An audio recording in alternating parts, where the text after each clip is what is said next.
These are the hood dampers for the NC Miata. Hey guys, welcome back to another spec geek video. For those who don't know me, my name is Tommy and this is my NC Miata. I've been lucky enough to be sent these hood dampers to try out. I will be leaving a link down below in the description. They actually have different color options. They have black like these. They have like carbon fiber, purple carbon fiber, green, silver, whatever you like. So check it out. If you like it, go click the link down below. And I'm going to be showing you guys how these hood dampers are going to be installed to the NC Miata. If you have any questions, drop them down below and I'll try to answer them the best I can. This is what the kit comes with. Obviously, it comes with these two dampers. It also comes with two baggies of brackets and hardware, also a installation manual. So normally how you would open up the hood on the NC Miata is you come up here, you unlatch the hood, you have to physically lift it up, hold it up, and grab the hood prop and line it up with the little cutout here, and that's what's supporting the hood. With the installation of the hood damper, these dampers will self-support the hood and you will no longer need to use the hood prop. To install the smaller bracket, you'll need a 10mm and loosen this nut right here on the fender.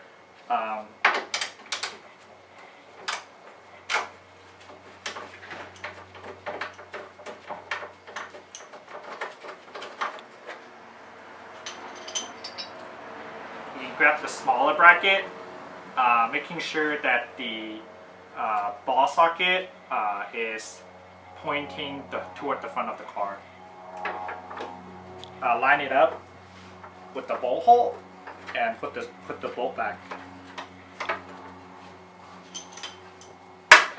You don't have to tighten up the bolt. You don't have to torque it down yet because you want a little play for adjustment later. So I'm just gonna leave it. Next is I'm gonna use a 12mm and loosen up this bolt right here on the hood.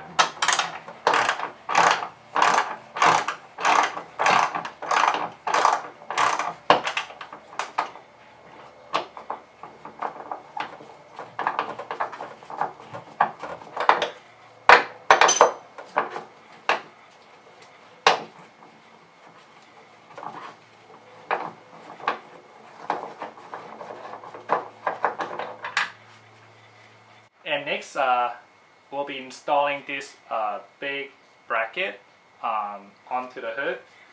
Just line up the bottom hole with the hole on that hood that you just removed the bolt from, and making sure that the ball socket for the hood damper points inward toward the car.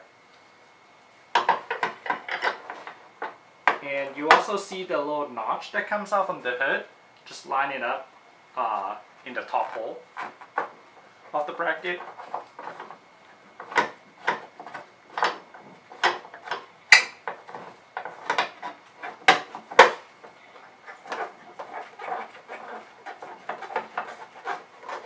You also don't really want to tighten it down all the way, so you can have some like wiggle room. Once we put the damper on, then we can tighten it after. So before you put on these dampers, make sure to get these little spring clips out. Might be hard to see, but yeah. So you want to remove those spring clips first from the damper, and then you can clip the damper onto the bracket, and you hear a click sound. And then after that, we can put that little spring clip back.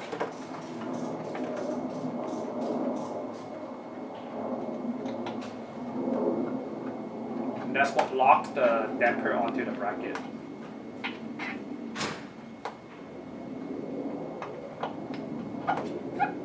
There you go. And then now,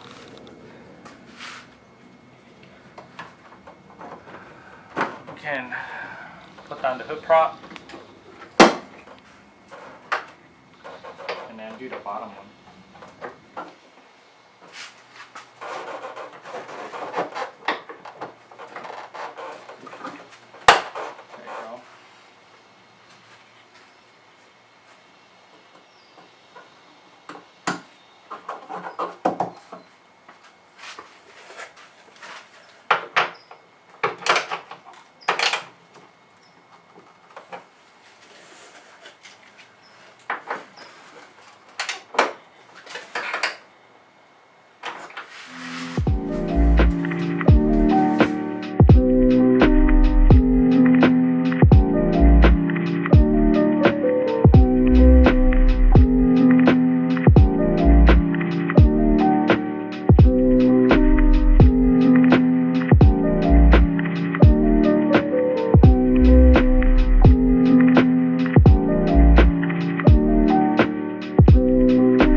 So when I was installing the bracket onto the car, you probably saw me using the stock bolt that's originally from the car. I actually ended up swapping it to the bolt and the washer that came with the kit. It's actually much longer and it's much better because the bracket's adding some thickness. And you want to compensate for that with a longer bolt. So I recommend you guys use the bolt and the washer that comes with the kit rather than using the bolt that came with the car. I kind of ran into an issue like on the other side where like I couldn't fit the spring clip back on. It was because I didn't push the damper in all the way into the ball socket fully. So that kind of prevented the spring clip from sitting properly. If you have difficulty like putting the spring clip on, just make sure that the kind of like the damper is sitting properly into the ball socket of the bracket, and try again. So with the hood damper installed, I'm gonna show you guys how it works. So you unlatch the hood like normal, but now you can just do this. And you don't need to even use the hood prop anymore. Perfect. You know, after a hot track day session and the hood prop gets super hot. So one of the benefit now is if I go to a track day, I don't really need to use the hood prop, which just gets super hot and burn my hand. I also want to kind of point out that with the hood damper installed, the hood actually opens up a little bit wider or higher compared to if you were to use the hood prop. As you can see, like the hood prop, it doesn't really like touch it. I think it's about like an inch gap. So this concludes the installation video. If you guys are interested in the product, make sure to go to the link in the description box and check it out. And also, if you have any questions about the installation or about the damper, leave them down below in the comment. Thank you very much for watching, and stay tuned for more Spec 8 adventure. Bye.